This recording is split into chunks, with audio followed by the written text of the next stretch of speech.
Welcome to States and Migration in Europe. We have reached 12 episodes so far, and this is the 13th episode. This episode will be a recap of the first 12 episodes. We are going to reflect on the key insights from the first 12 episodes and also reflect on the ways this podcast fits into the broader media landscape about migration in European affairs. To have this recap, I am very happy to have with me Francis Ghilès, who is a seasoned journalist with 50 years of experience covering various issues, but mostly focusing on Maghreb questions and the relationship of the Maghreb with Europe, which is, of course, central in our reflection on migration. So, Francis, thank you very much for accepting to take part in this episode. Thank you. Very nice to be with you. With Francis, we are going to discuss the various episodes we have had so far, and Francis will share his expertise and experience as a journalist to highlight what this series has so far brought and the prospects for this series. Let's start first with the key insights we can draw from 12 episodes in the series of States and Migration in Europe. There have been 3 sub-series so far. Each of those 3 sub-series have had 4 episodes. We have had a first sub-series on key actors of migration affairs in Europe, namely Turkey, in which we had Sanem Düzgid from Istanbul to talk, Alberto Cunha talking about Germany.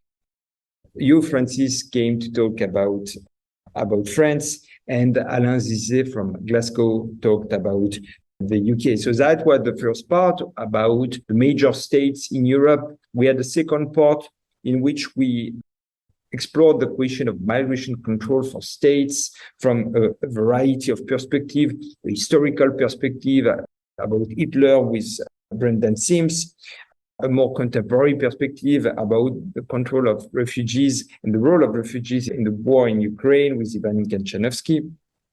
We had already in this section some reflection on the media landscape with Lucila Rodriguez Alarcon and how to inform about migration at the time of immigration restrictions at Europe's external borders. And also we had Phil Magnus to discuss the philosophy of Ludwig von Mises about immigration. So that's what the second sub-series in the podcast. And then we had a third sub-series, which was devoted to the immigration challenge in Europe. We had Ivan Crowley, a top expert about migration to Europe, the flows of migrants from Africa and the Near East to Europe. We had also Maurizio Ambrosini from Milan, who is also a top expert in irregular migrants in Europe. So in this immigration challenge sub-series, we have followed migrants in their journey from Africa or the Near East to Europe.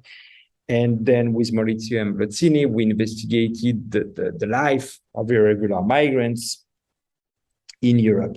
We had Anna Triandafilidou, which addressed and tackled the questions whether states can control migration and about the legitimacy to control migration. And also we had part of this sub-series, Mohamed Ali Adraoui, who reflected on the question of terrorism and whether Salafism, that is to say, a cultural characteristic of immigrants, or even more broadly, a characteristic of Islam, could be related to jihadism. So these were the 3 sub-series, the major actors, migration control, and the immigration challenge. Before moving on to the key insight we have drawn from this series, Francis, what are your thoughts about this organization, this structure of the various series so far? Migration is part of the broader picture, which is economics, politics, also the immense attraction Europe exerts on many other countries. People forget in Europe that most migrants in Africa go to other African countries. It's only a minority which comes to Europe. Most migration goes to neighboring African countries, and the same is true in Asia. There is an immense attraction of Europe, whatever the problems in Europe, because of what you can earn, of the greater freedom.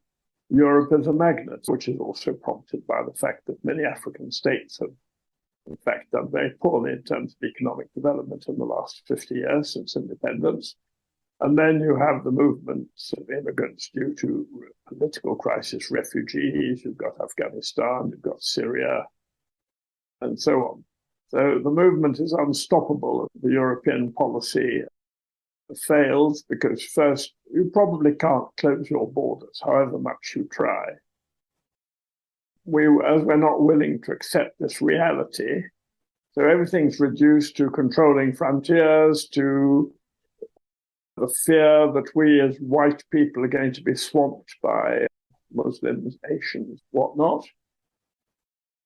And this just forgets the fact that already France and Britain have had immigrants from their former colonies. In the case of France, it started in the 1920s. In Britain, it started in the 1940s, although if you include the white Commonwealth, Australia, Canada, it started well before the Second World War.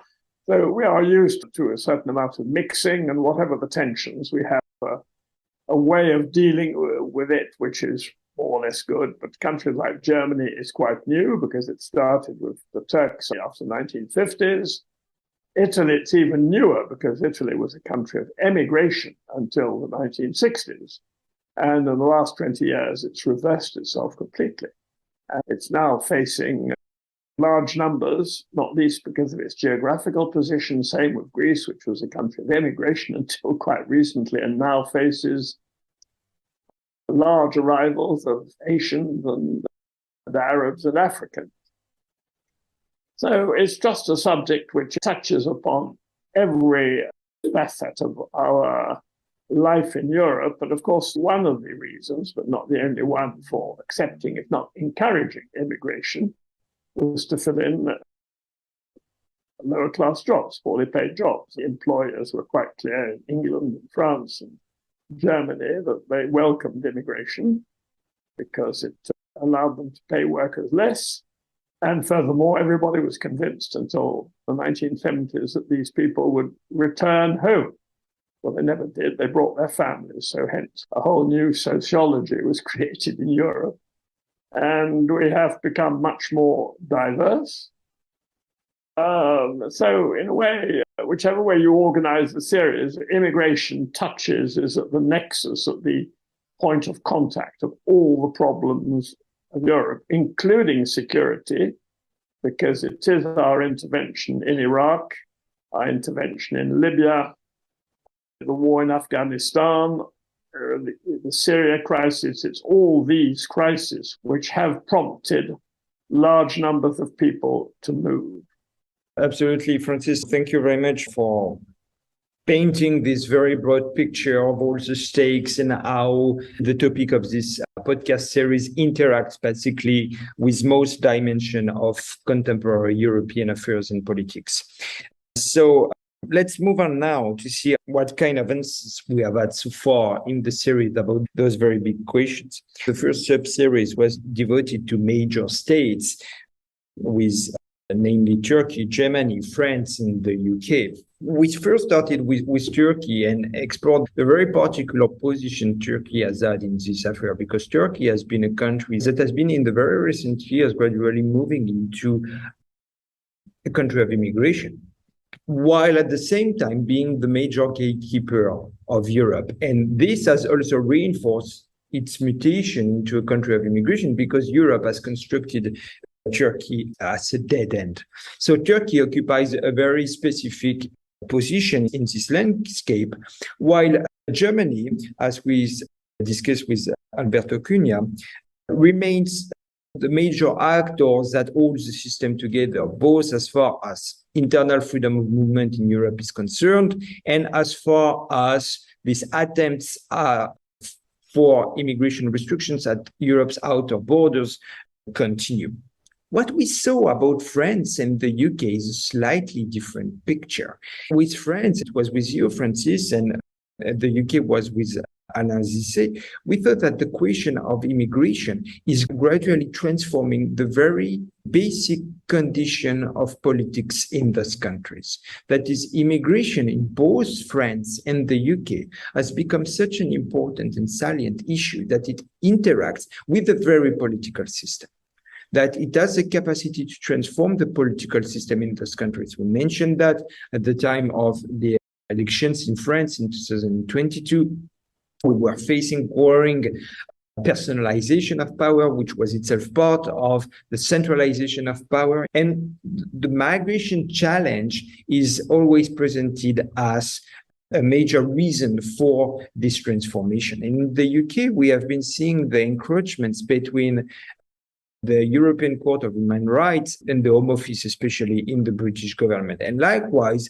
how the immigration policy of the Home Office is touching upon some fundamental principle of British politics and more broadly of the post-war European order. So highlighting those various national cases, we really found what you were saying, Francis, that is that immigration touches upon, especially in France and the UK, the very fabric of those countries. The only countries that remain a bit of top of that is clearly Germany.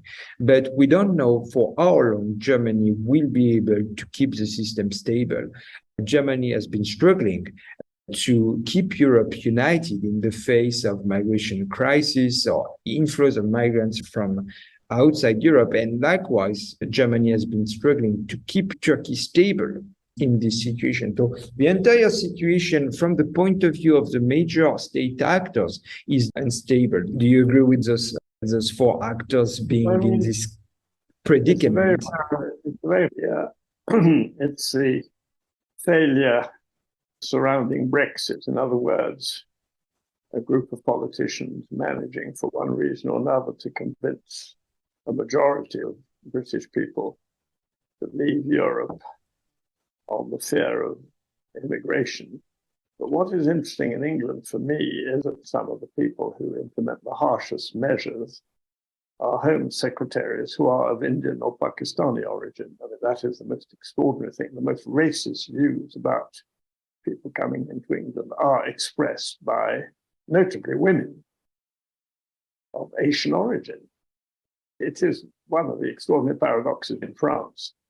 The Minister of the Interior is partly of Algerian origin, and you get to some extent the same phenomenon in England. But then this goes to a deeper thing in England. There's a major crisis of confidence in the future of the country, which in a way Brexit expressed. People voted for Brexit.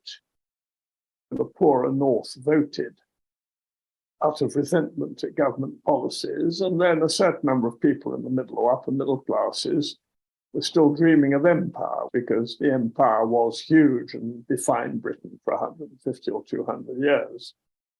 Having said that, when you are in Britain, you look at the number of senior offices of state held by people who come from the immigration, to start with the Prime Minister.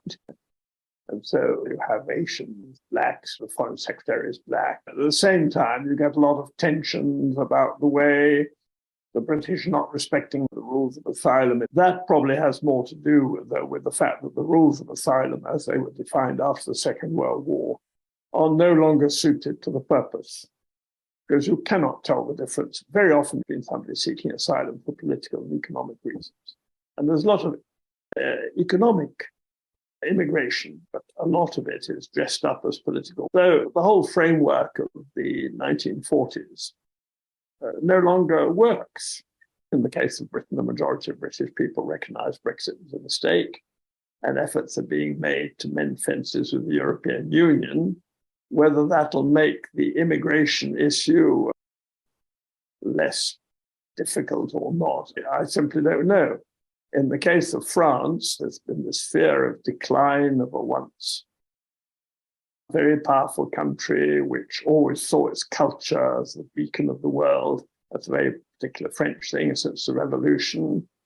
And the immigrants, particularly from North Africa or Black Africa, just confuse the whole issue. Quite a few people have not accepted Algerian independence, which was 60 years ago.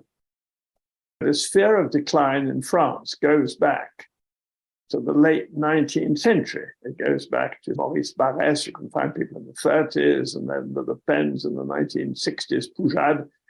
This fear of decline came from the First World War, the fact that the French population was declining in the 30s, and the defeat in the Second World War, the defeat in Algeria. All this created a feeling that the nation was in deep decline. Britain managed its decolonization better, just never felt.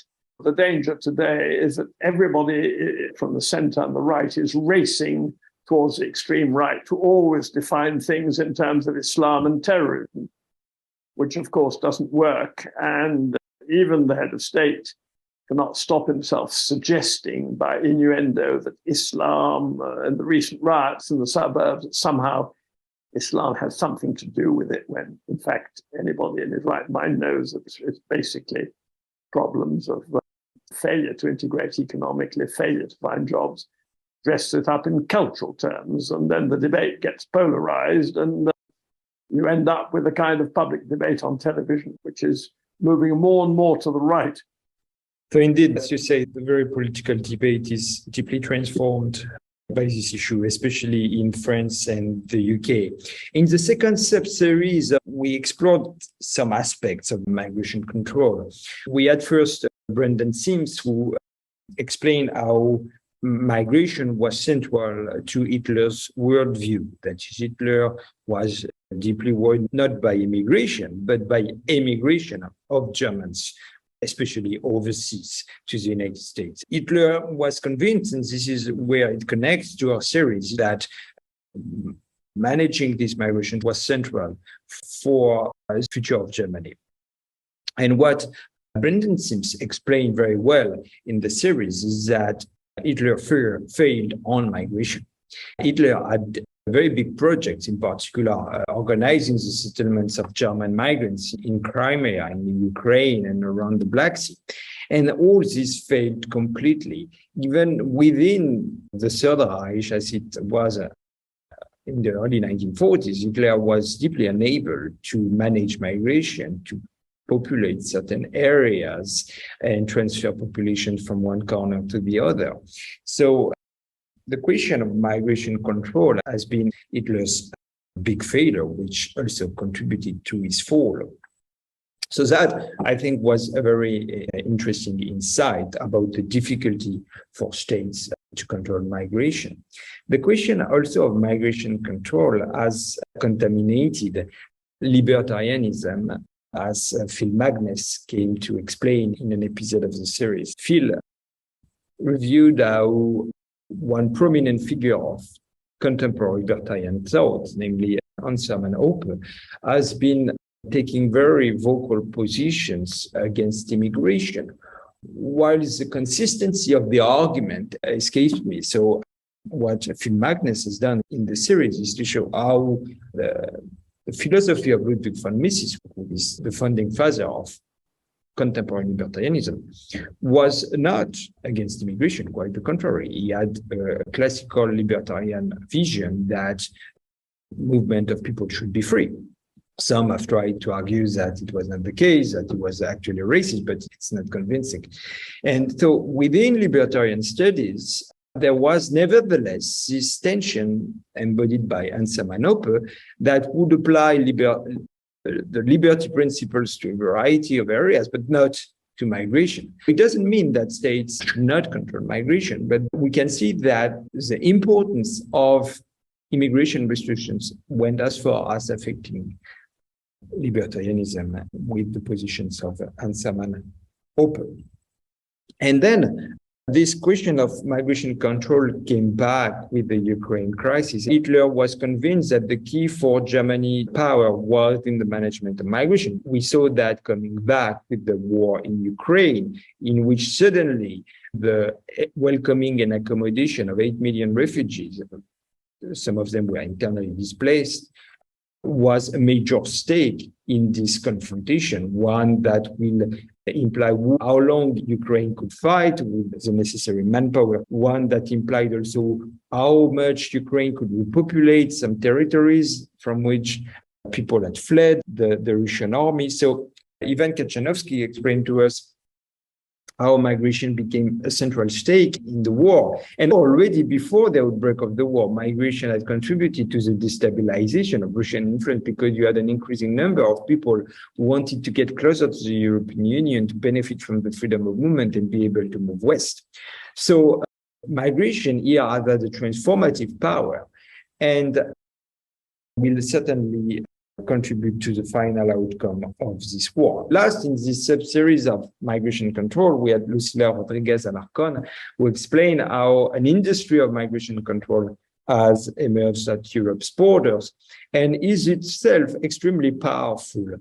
These are very big companies, and as they make a lot of revenues with migration control, they could also represent a very important lobby. So this sub-series was quite eclectic, emphasizing the importance of migration for states and identifying the growing contentious aspect of the issue and the difficulty of states to achieve this control, relying increasingly on private firms to do that. There is maybe a broader issue here that in the world in the last 40 years, as globalization, in other words, increase of a greater exchange of money, of trade, of goods and everything. At the same time, we've been restricting the movement of people towards Europe, and that's totally contradictory. You end up with what you ended up today. The ingenious ways people in North Africa have of getting to France is quite extraordinary. But these stories are not often told because the people who know them wouldn't talk about them publicly. Well, the other thing is the extent to which criminal gangs have got into this. There's a lot of money at stake. When you just look at how much it costs for a sub-Saharan immigrant to move by boat from Tunisia to Italy, you are speaking of thousands of euros. So you think, how do these people have this money? But they do, because they're financed by whole communities in Africa to come to Europe. So there's a huge increase in criminal activity, which is a major problem for Europe. That increase in criminal activity has happened in every walk of life. It's happened in drugs. It's happened with trading women on a big scale.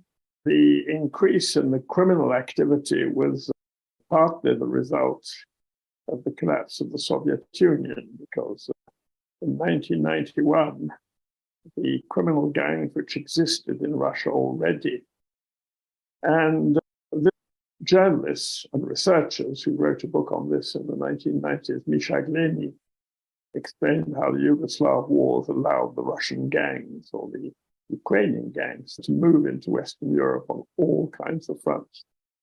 When you look at the recent French riots, one of the main factors which brought them to an end was when the big drug barons said after 5 or 6 days of heavy police presence on the streets, enough is enough because it's harming the drug trade.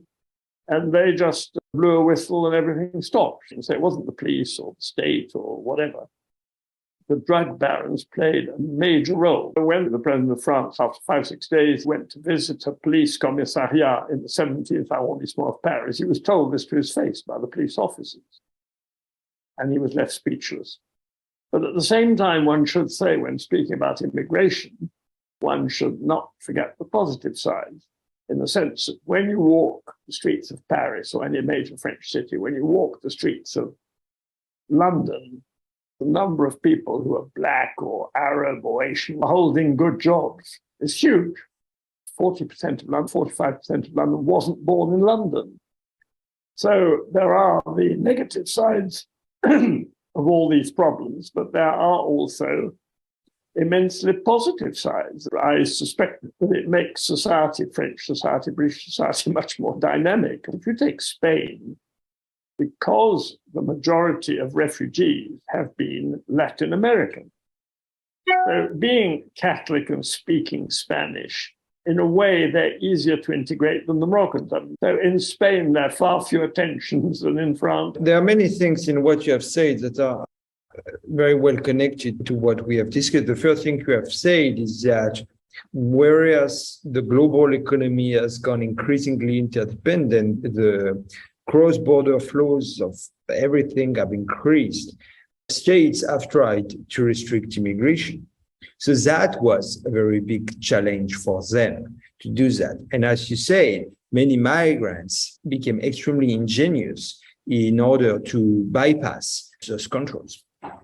And to a large extent, the problems that states are facing today with migration have been the result of the criminal networks were helping migrants to cross borders that states were closing.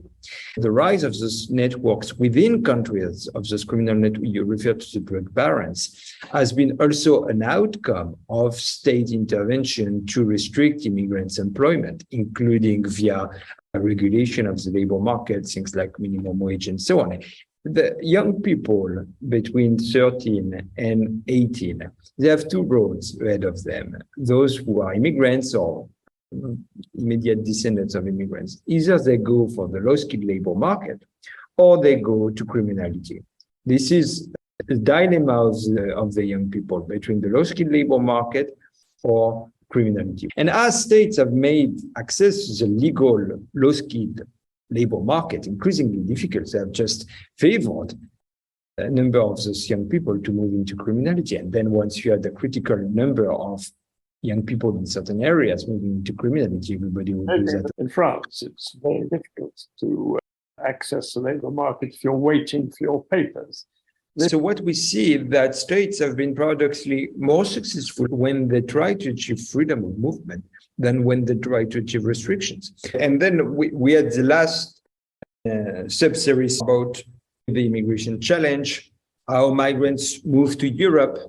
And with Evan Crowley, we saw especially how the categories of asylum seeker, economic migrants are misleading because in the complexity of individual experience, none of those categories often works, which echoes as well the difficulty for states to allocate migrants into categories. We thought with Maurizio Ambrosini how irregular migrants can live in Europe, who owes them, how they work, and what are the implications. And so we came to discuss with Anatri and Philippe whether states can regulate migration, and with Mohamed Ali Adraoui, whether there was any link between cultural diversity and the question of terrorism. And the conclusion here so far is, again, that states have themselves created a big chunk of this problem through their restrictive immigration policies. They have created a machine that transforms migrants into irregular